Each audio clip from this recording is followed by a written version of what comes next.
اقبال کا فلسطین اور ہماری ڈیوٹی. میں اس چیز کے حق میں نہیں ہوں کہ ہر سیشن میں ہم فلسطین کی ایک تاریخ شروع کریں اور بتائیں کہ آج حالات کہاں پہ کھڑے ہیں. میرے خیال میں ہم سب کو پتہ چل گیا. میں اس آئیڈیا کے خلاف نہیں ہوں، لیکن میں اس کے زیادہ حق میں اس لیے نہیں ہوں کہ اس سے کوئی انفارمیشن مزید ایڈ نہیں ہوتی. وہی چیزیں جو آپ کو پہلے پتہ ہیں ان کا ایک اعادہ ہو جاتا ہے، اینڈ دیٹس اباؤٹ اٹ. تو میں سمجھتا ہوں کہ بہتر ہے کہ اس تاریخ کو ہم ضرور دہرائیں. میں بھی تھوڑا سا اس کا حصہ آپ کے سامنے میں شیئر کروں گا، but not so that you understand کہ تاریخ میں کیا ہوا تھا، بلکہ اس لیے کہ فیوچر میں جو کچھ ہم نے کرنا ہے اس کے لیے ہمیں ایک بہتر پرسپیکٹیو مل جائے اس تاریخ کو یوز کرتے ہوئے. تو تھوڑا سا میں اس کا ذکر کروں گا، لیکن اصل چیز یہ ہے کہ ہم کر کیا سکتے ہیں. اور اقبال اس ساری بات میں ان کا ویو کیا تھا. زائنزم سے ہمارا پرابلم ہے، عام طور پہ یہودیت سے ہمارا پرابلم نہیں ہے. یہ چیزیں سمجھنے والی ہیں، اس لیے کہ اگر آپ نے ایج آف انفارمیشن میں آپ نے صرف سروائیو نہیں کرنا بلکہ تھرائیو کرنا ہے، تو پھر جو عہد حاضر کی ٹرمز ہیں ان کو سمجھنا بہت ضروری ہے.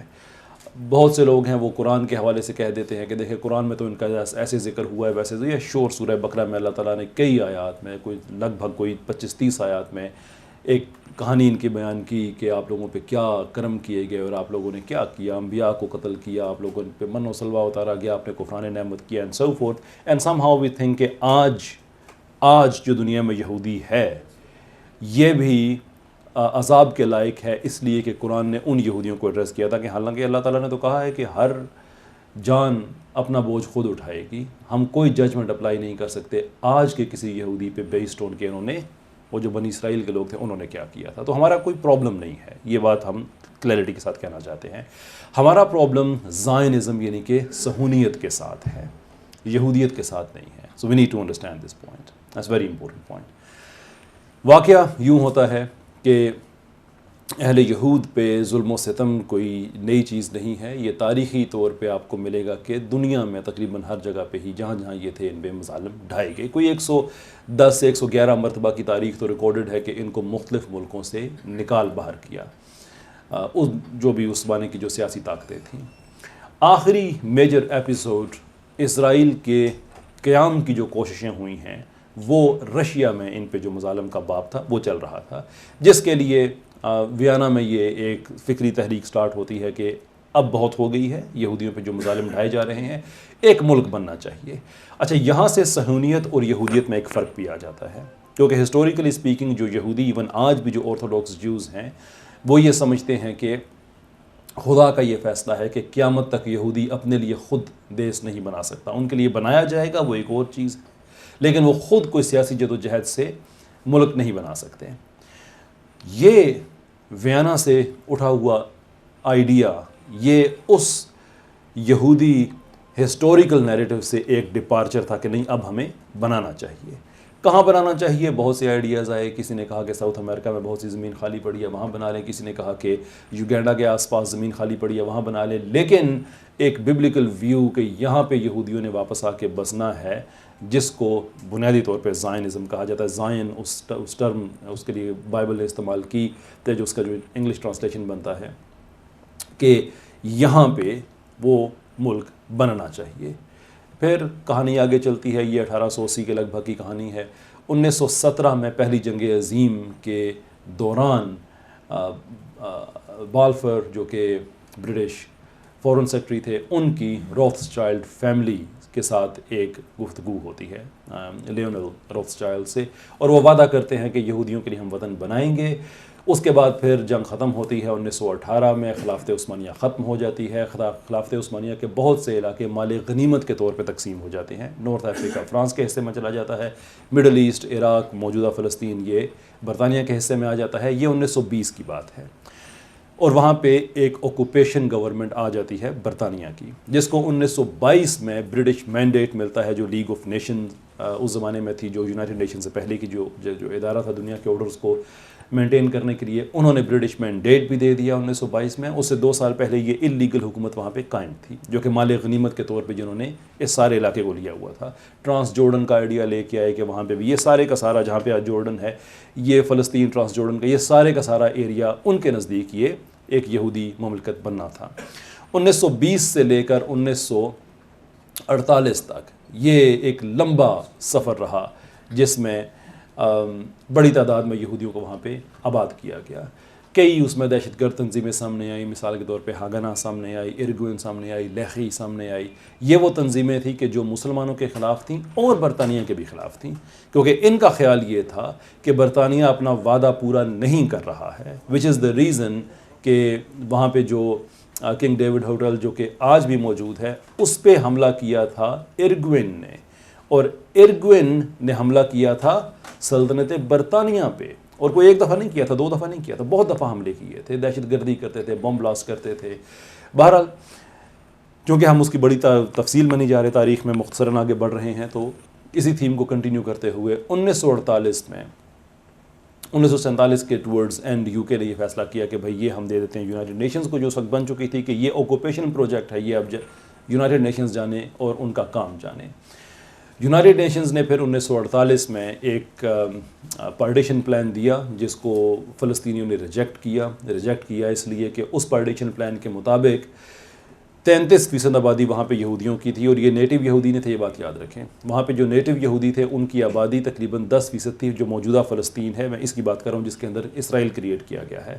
وہ ٹرانس جورڈن وہاں تک یہ جانا چاہتے تھے. ٹرانس جورڈن کو ہسٹوریکل ٹرم نہیں ہے، یہ برڈن کی اپنی بنائی ہوئی ہے. وہاں پہ ہسٹوریکلی یقین کریں یا نہ کریں 2 اور کچھ کے مطابق صرف 3 یہودی رہتے تھے. That's all. جس کو وہاں پہ یہودیوں کی مملکت بنانا چاہتے تھے. تو جو میں 10% کی بات کرتا ہوں یہ وہ ہے جو موجودہ فلسطین ہے جس کے اندر اسرائیل بنا ہوا ہے. یہ 1920 میں 10% تھے، 1948 تک یہ 33% ہو گئے. کوئی فرانس جرمنی کہاں سے اٹھا کے ان کو آباد کیا گیا. تو چلے ہم 33% ہی تقریباً مان لیتے ہیں وہاں پہ اس وقت آبادی تھی.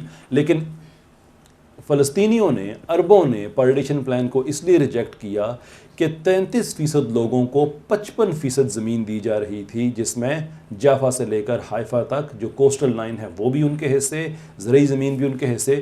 تو بھئی فلسطینی کیا پاگل تھے کہ اس چیز کو مان لیتے؟ انہوں نے کہا بھی ہم تو نہیں مانیں گے اس کو. پھر اس کے بعد ناکبہ ہوتا ہے، تقریباً 7-7.5 لاکھ فلسطینی ہیں جن کو گھروں سے نکالا جاتا ہے. 70 سے زیادہ جگہ پہ میسیکرز ہوتے ہیں، ریپ ہوتے ہیں، بڑے پیمانے پہ ایک تباہی ہوتی ہے اور ان لوگوں کو صحراؤں میں دھکیل دیا جاتا ہے. That is basically the history up to 1948. اس کے بعد 1967 میں جو اس وقت کے آئیڈینٹیفائڈ بارڈرز تھے ان کو بھی وائلیٹ کیا گیا اور اسرائیل پھیل گیا. اس کے بعد یہ پھیلتا پہلی جو ریسیڈ ہوا ہے علاقے میں، ریکوگنائزڈ علاقے جو میں ان کی بات کر رہا ہوں، وہ 2005 میں ہوا ہے. جو سیکنڈ انتفاضہ ہوا تھا 5 سال رہا، 2000 سے لے کر 2005 تک، کہ غزہ کا علاقہ اسرائیل نے خالی کر دیا ہے اس سیکنڈ انتفاضہ کے بعد. انتفاضہ مینز اپرائزنگ. پہلا ہوا تھا لیٹ 80s میں، اس کے بعد حماس بنی تھی انتفاضہ کے سٹارٹ ہونے کے بعد. اس کے بعد پھر 2000 یعنی اس علاقے جو موجودہ فلسطین ہے میں اس کی بات کر رہا ہوں. ویسے لبنان میں بھی بڑے علاقے پہ ان کا قبضہ تھا لیکن وہ حزب اللہ نے چھڑایا. وہ بھی تقریباً کوئی 12-15 سال کی جنگ رہی. اراؤنڈ 2000 میں وہ بھی ختم ہوا. اور this is the brief history. Now the question is کہ اب ہم کیا کر سکتے ہیں. To understand that we have to understand کہ اسرائیل کی پلانز کیا ہیں. اسرائیل کو اپنے پلانز میں کوئی شرم نہیں ہے. وہ واضح طور پہ بتا رہے ہیں کہ فرام ریور ٹو دا سی سارے کا سارا اسرائیل بنے گا.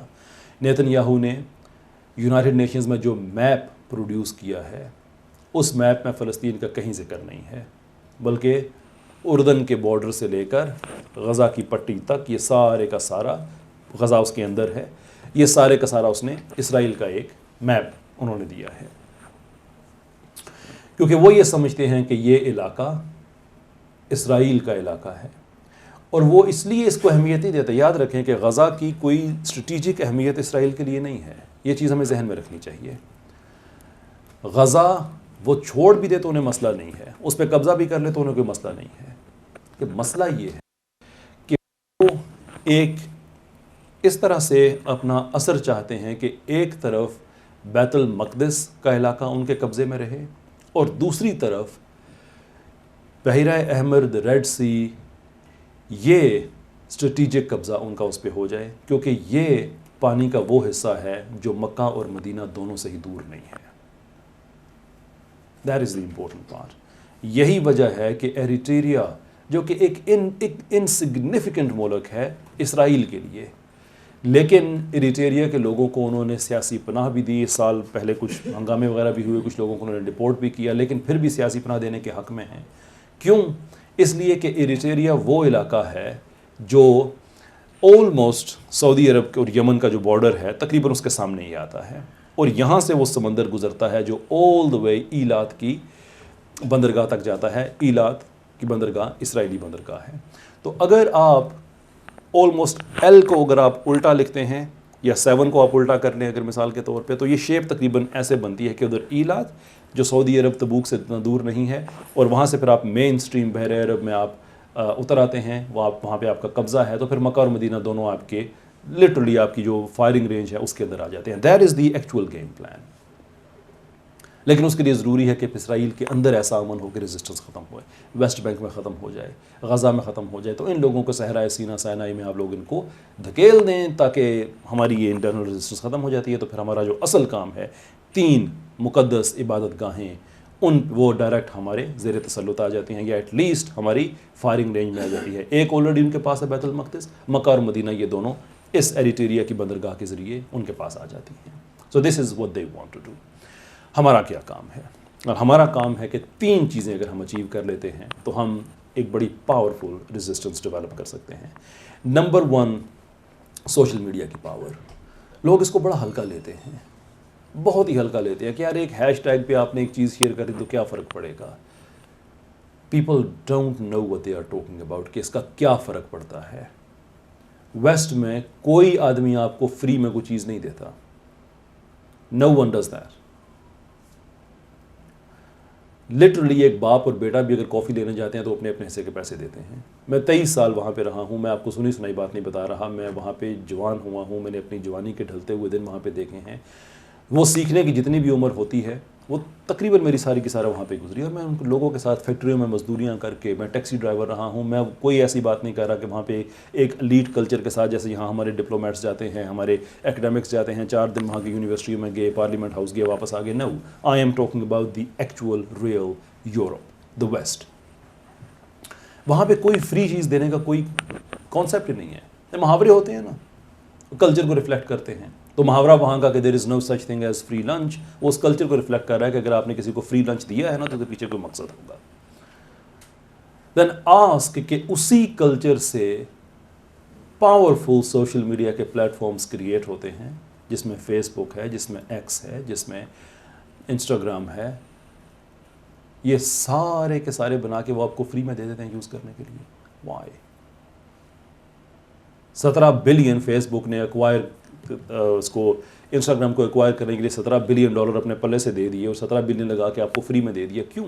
جہاں پہ لنچ فری میں نہیں ملتا وہاں پہ یہ بلینز آف ڈالرز کی انڈسٹری آپ کو فری میں کیوں ملی ہوئی ہے.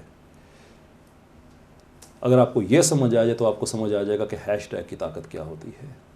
Because this is the information economy, جس کے ذریعے ذہن سازی کی جاتی ہے, جس کے ذریعے باطل کو حق میں مکس کیا جاتا ہے, جس کے ذریعے ظلم کو جسٹیفائی کیا جاتا ہے. اگر آپ بیٹل آف الگوریدم جیت جاتے ہیں تو آپ بیٹل فور غزہ جیت جاتے ہیں. اگر الگوریدم کی پاور سمجھ آ جاتی ہے.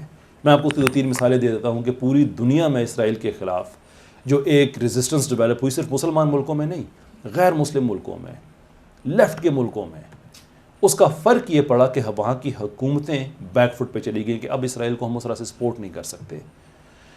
اس کا ریفلیکشن یہ آیا کہ یونائٹڈ نیشنز میں اسرائیل کو بلا کے وضاحت طلب کی جاتی ہے کہ یہ کیا کر رہے ہو. جنرل سیکرٹری صاحب وہ کہہ رہے ہیں کہ حماس نے جو کچھ کیا وہ غلط کیا ہے, but that did not happen in a vacuum, it happen against the back drop of 70 years of occupation. یہ کبھی سوچا تھا کسی نے 20 سال پہلے کہ یونائٹڈ نیشن اسرائیل کے لیے زبان استعمال کرے گی, ان کو طلب کر کے حساب مانگے گی؟ کسی نے نہیں سوچا تھا. لیکن یہ سوشل میڈیا کی پاور ہے کہ کوئی کسی ملک کی حکومت, کسی ملک کی سیاسی پارٹی یہ نہیں چاہتی کہ ہم اسرائیل کی محبت میں اپنا ووٹ بینک کھو دیں, لیکن سوشل میڈیا کی وجہ سے بات وہاں تک جا چکی ہے, جس کی وجہ سے ان کو بیک فٹ پہ جانا پڑتا ہے. تو پھر یونائٹڈ نیشنز بولتی ہے, پھر باقی لوگ بولتے ہیں.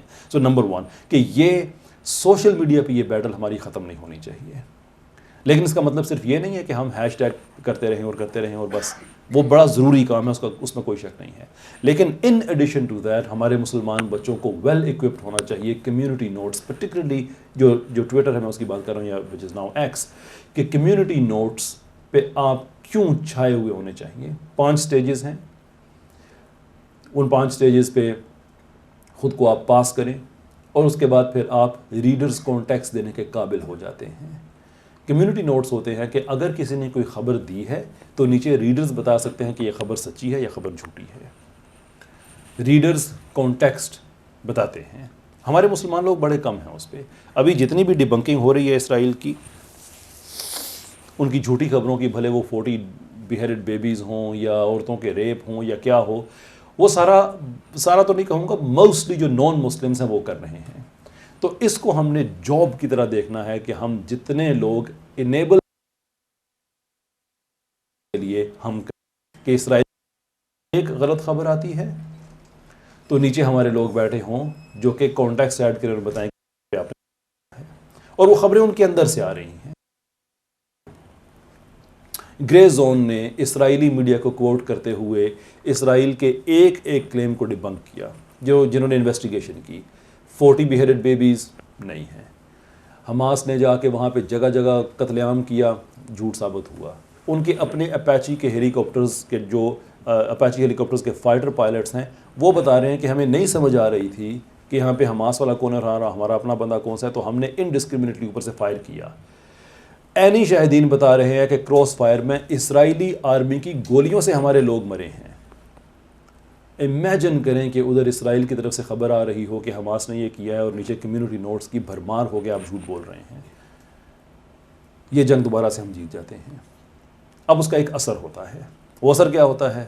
اثر یہ ہوتا ہے کہ وہ انٹرنیشنل کمپنیز جو اسرائیل کو سپورٹ کرتی ہیں ان کے بائیکاٹ میں مدد ملتی ہے. جو ہمارا دوسرا پوائنٹ ہے. پہلا پوائنٹ کہ سوشل میڈیا کی پاور، لیکن اس کو آگے چینلائز کرنا کہ پھر ہم جو بائیکاٹ ہے ہم اس طرف جا سکیں. اب پاکستان میں لوگ کہتے ہیں کہ یار میکڈونلڈز یہاں کی پرائیویٹ کمپنی ہے، آپ اس کو بائیکاٹ کریں گے کیا ملے گا؟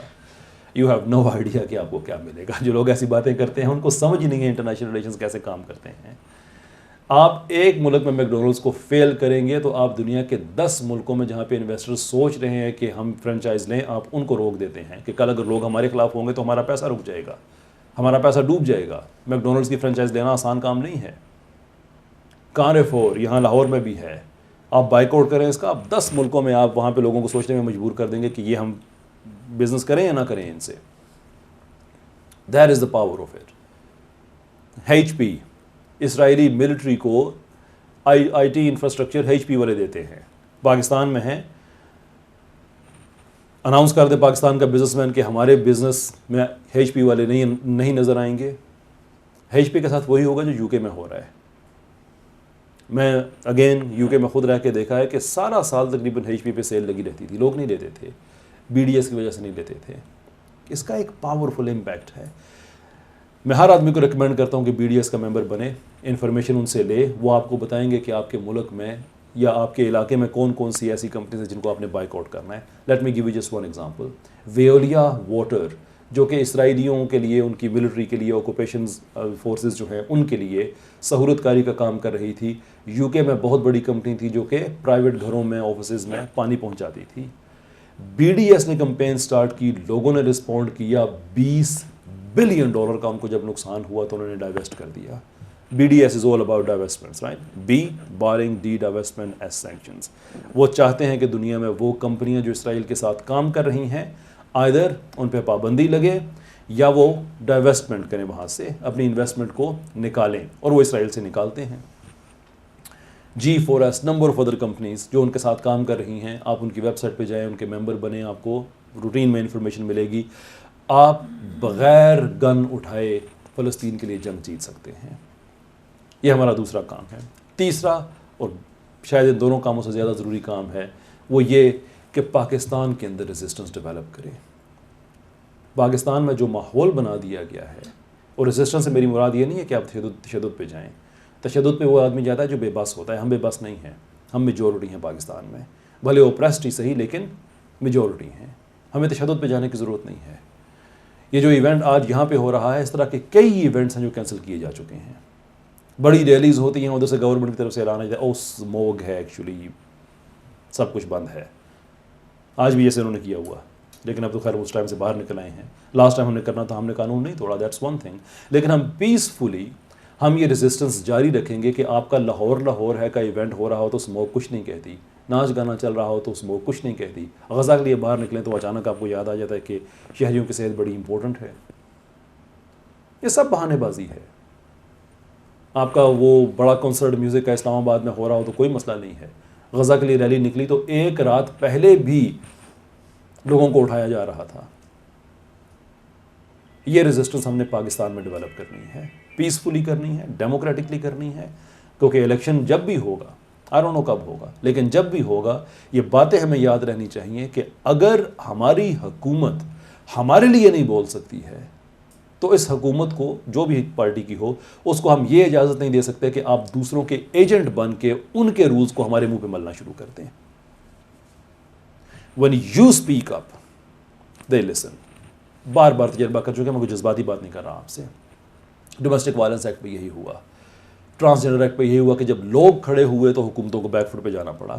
دنیا کی کوئی حکومت اپنے لوگوں کے سامنے کھڑی نہیں ہو سکتی ہے. میں آپ سے یہ نہیں کہتا کہ آپ گملے توڑیں یا اپنا نقصان کریں, وہ بیوقوفی ہے, I don't believe in that. لیکن جب آپ انہیں بتائیں کہ آپ کی کامیابی ہمارے ہاتھ میں ہے, وہ ووٹ جس کے لیے آپ کچھ بھی کرنے کو تیار ہو جاتے ہیں, وہ ووٹ جس کے لیے جب آپ منتخب ہوئے ہوتے ہیں تو ہسپتالوں میں پہنچنے سے پہلے ایمبولینسز میں لوگ ایڑیاں رگڑ کے مر جائیں تو آپ کو فرق نہیں پڑتا, اس لیے کہ آپ کے لیے روٹ لگا ہوا ہوتا ہے, آپ بادشاہ سلامت ہیں. لیکن ووٹ اتنی قیمتی چیز ہے کہ آپ سارا کچھ چھوڑ کے ہمارے در پہ خود چل کے آتے ہیں. آپ کو اس کی اہمیت کا پتہ ہے, ہمیں نہیں پتا. ہم بریانی کے پلیٹ پہ اس کو بیچ دیتے ہیں. یہ آپ چیز پکی کر لیں کہ اگر ووٹ لینے کے لیے ہمارے در پہ آئے تو یاد رکھنا کہ ہم فلسطین کے باغی کو ووٹ نہیں دیں گے, شریعت کے باغی کو ووٹ نہیں دیں گے, ہم جنس پرستی کو عام کرنے والوں کو ووٹ نہیں دیں گے. بریانی کی پلیٹ رکھو اپنے پاس, ہم غیرت کو نہیں بیچیں گے. The moment you speak that language they understand. چھوٹی سی کیلکولیشن کر لیں, پاکستانی پارلیمنٹ میں 3 طرح کے لوگ ہیں. ایک وہ لوگ ہیں جو نظریاتی ہیں, واقعی ہی پاکستان کے لیے کچھ کرنا چاہتے ہیں, تھوڑے سے ہیں. دوسرے وہ ہیں جو پاکستان کو سیکولر بنانا چاہتے ہیں, اگین وہی بڑے تھوڑے سے ہیں. جو مڈل میں بگر چنک بیٹھا ہوا, ان کو کوئی نہیں پتا پاکستان میں کیا ہو رہا ہے. They have absolutely no idea. ان کے لیے ایک سمپل بزنس ماڈل ہے, 10-12 کروڑ روپے الیکشن میں لگاؤ اور اس کو 20-30 میں کنورٹ کرو, دیٹس اٹ. جب آپ ان کو بتائیں گے نا کہ ملک میں یہ ہو رہا ہے اور وہ ووٹ وہ ہمارے پاس ہے جس سے آپ نے اپنے 10 کو 30 میں کنورٹ کرنا ہے, they will listen to you because they have no other option. Iqbal بھی یہی کام کرتے کرتے اس دنیا سے چلے گئے. ان کی شاعری پڑھے نا جس میں وہ کہتے تھے فلسطین کے بارے میں ایک الزامی جواب, one of the best pieces جو انہوں نے فلسطین کے لیے کیے ہیں, جو بڑی بڑی معنی خیز چیز ہے, جس میں وہ کہتے ہیں کہ اگر یہاں پہ فلسطین کی زمین پہ یہودی کا حق ہے نا تو ہسپانیہ میں پھر مسلمانوں کا حق ہے.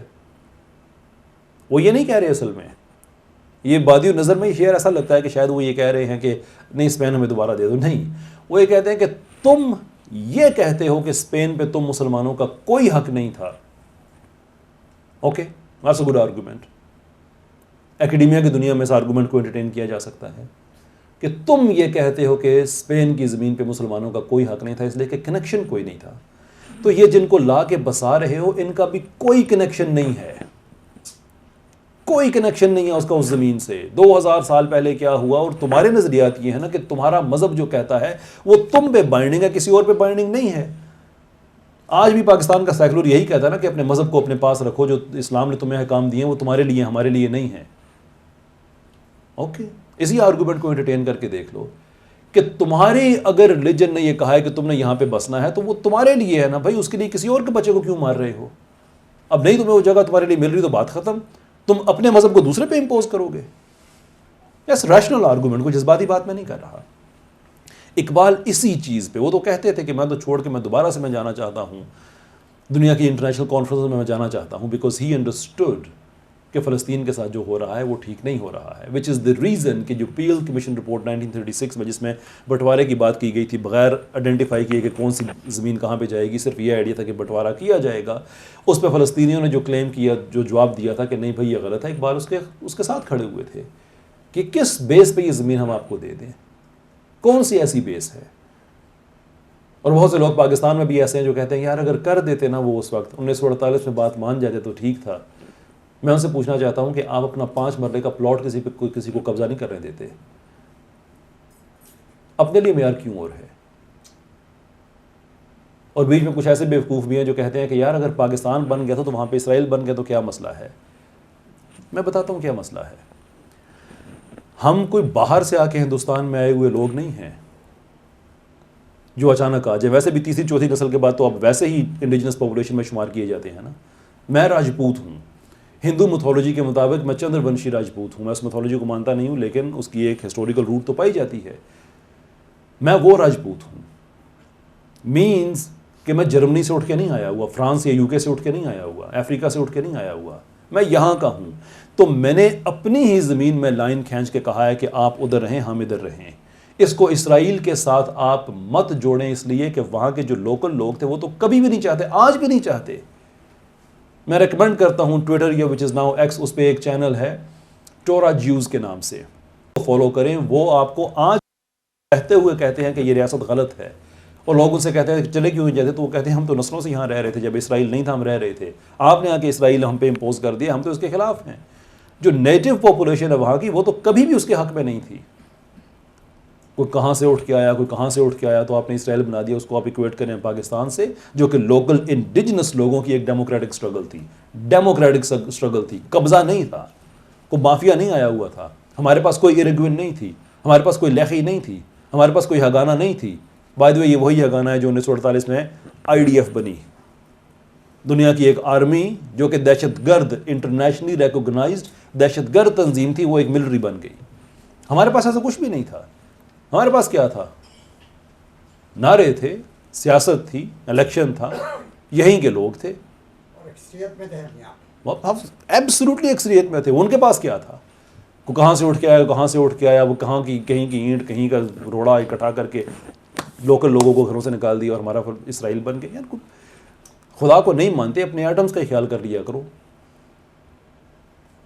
دس is the type of people we are dealing with. اچھا, ایک آخری بات کہہ کے میں آپ سے اجازت لوں گا, وہ یہ کہ بہت سے لوگ ہیں ہمارے علماء کے طبقے میں بھی پائے جاتے ہیں جو فلسطین میں ہو رہا ہے اس کو احادیث سے جوڑتے ہیں کہ بھئی یہ تو ہونا ہی تھا. تو جو ہو رہا ہے ہمیں پتہ ہے کہ یہ غزہ ختم ہو جائے گا. حدیث کی اگر انٹرپریٹیشن کرے تو ان لوگوں نے صحراؤں میں جانا ہے. یس وی نو دیٹ. وہ پھر امام مہدی آئیں گے, سارا کچھ ٹھیک کریں گے, تو یہ تو ہونا ہی ہے. یہ اسلام کا مزاج نہیں ہے. اسلام پروفیسائز کرتا ہے یہ ایک اور چیز ہے, لیکن اسلام آپ کو یہ نہیں کہتا کہ آپ نے چپ کر کے بیٹھ جانا ہے. فرعون نے مرنا ہی تھا, موسیٰ علیہ السلام کو کوئی ضرورت تھی اسٹرگل کرنے کی. کفار مکہ کا طاغوتی نظام ٹوٹنا ہی تھا جناب رسالت مآب صلی اللہ علیہ وسلم کو, پھر کیا ضرورت تھی اسٹرگل کرنے کی. یہ امام مہدی نے آنا ہے, یس, سارا کچھ چینج ہونا ہے, yes, but that is not the excuse for us کہ ہم ہاتھ پہ ہاتھ رکھ کے بیٹھ جائیں. وہ اللہ نے کرنا ہے. اللہ نے ہمیں ایک موقع دیا ہے کہ تم کچھ کرو, کہ تم مکلف کس چیز کے ہو, کوشش کے ہو. یہی وجہ ہے کہ اللہ کہتا ہے کہ لوگوں کو رستے کی طرف بلاؤ. اللہ نے آپ سے منزل کی زحمت ہی ریموو کر دی ہے, because there is a difference between being on a path and reaching the destination. اگر معیار کامیابی کا یہ ہے نا کہ آپ نے منزل پہ پہنچنا ہے, تو آپ بھلے 1000 میل سے چل کے کیوں نہ آئیں, اگر اس پری ڈیفائنڈ منزل سے اگر آپ 1 میٹر پیچھے بھی اگر آپ گر کے تھک کے ہار جاتے ہیں تو آپ کو کامیاب نہیں کہا جائے گا. لیکن لوگوں کو رستے کی طرف بلاؤ, اس ٹو سے کہ رستے پہ جو ہی آپ کا قدم پڑتا ہے آپ کامیاب ہو گئے. Destination is no longer your problem. تو اللہ نے امام مہدی کو بتا کے ہمارے لیے ایکسکیوز نہیں پیدا کی کہ جو کچھ ہو رہا ہے اس پہ چپ کر کے بیٹھ جاؤ. یو ڈو یور بیسٹ, کہ مرتے وقت ہم یہ کہیں کہ الہی we have put the best show that we could within our human capabilities, باقی تو جان, تمہارا کام جانے. تو اس نظریے سے بھی ہمیں خود کو ریموو کرنا ہوگا کہ یہ تو ہونا ہی تھا سارا. اپنے لیے آپ یہ بات نہیں رکھتے, آپ پہ تشدد ہو جائے, گلی میں کھڑا کر کے انسان 2-4 تھپڑ مار دے تو نہیں کہتے کہ یار یہ تو ہونا ہی تھا. No, the world doesn't work like this. یہ اسلام کا مزاج نہیں ہے. اسلام کا مزاج یہ ہے کہ آپ کوشش کریں. مسیح علیہ السلام کی جو پیدائش تھی کیلکولیٹ کر کے دیکھ لیں آپ, کھجوروں کے موسم میں نہیں ہوئی. اس موسم میں کھجوریں ہوتی نہیں ہیں. جناب مریم سلام اللہ علیہا کو غذا کی ضرورت ہوتی ہے, اللہ سے مانگتی ہیں تو اللہ کہتا ہے کہ اے مریم اس کھجور کے درخت کو ہلا, تمہیں غذا مل جائے گی. وہ اللہ جو بغیر باپ کے بیٹا دینے پہ قادر ہے, وہ اللہ جو بغیر موسم کے کھجوریں دینے پہ قادر ہیں, پھر بھی ریکوائر کر رہا ہے کہ درخت کو ہلاؤ. Do your part. وہ اللہ جو سمندر کے سینے کو چیر کے قوم موسیٰ کو اس میں سے گزارنے پہ قادر ہے اور فرعون کو اس پہ غرق کرنے پہ قادر ہے, وہ بھی وہاں جب فرعون کا لشکر پیچھے سے چڑھ آیا اور آگے پانی ہے اور لوگ گھبرائے ہوئے ہیں, موسیٰ علیہ السلام کو وہاں پہ بھی وہی بھیجتے ہیں کہ موسیٰ اپنا عصا سمندر پہ مار. قدرتیں اللہ کی یہ ہے کہ وہ معجزہ اپنا آپ کے ساتھ کھڑا کر دے گا, لیکن آپ نے عصا خود مارنا ہے, درخت خود ہلانا ہے. That is what Islam requires us to do. یہ کوئی ایکسکیوز نہیں کہ امام مہدی آئیں گے اور سارا کچھ ٹھیک ہو جائے گا. بہت بہت شکریہ. یہاں پہ میں اپنی گفتگو ختم کرتا ہوں. باقی پھر ہمارے جو بھی کوشچن اینڈ آنسر ہیں, میرے اساتذہ بھی یہاں پہ تشریف رکھتے ہیں, مل جل کے کچھ کریں گے انشاءاللہ. بہت شکریہ آپ کا. السلام علیکم.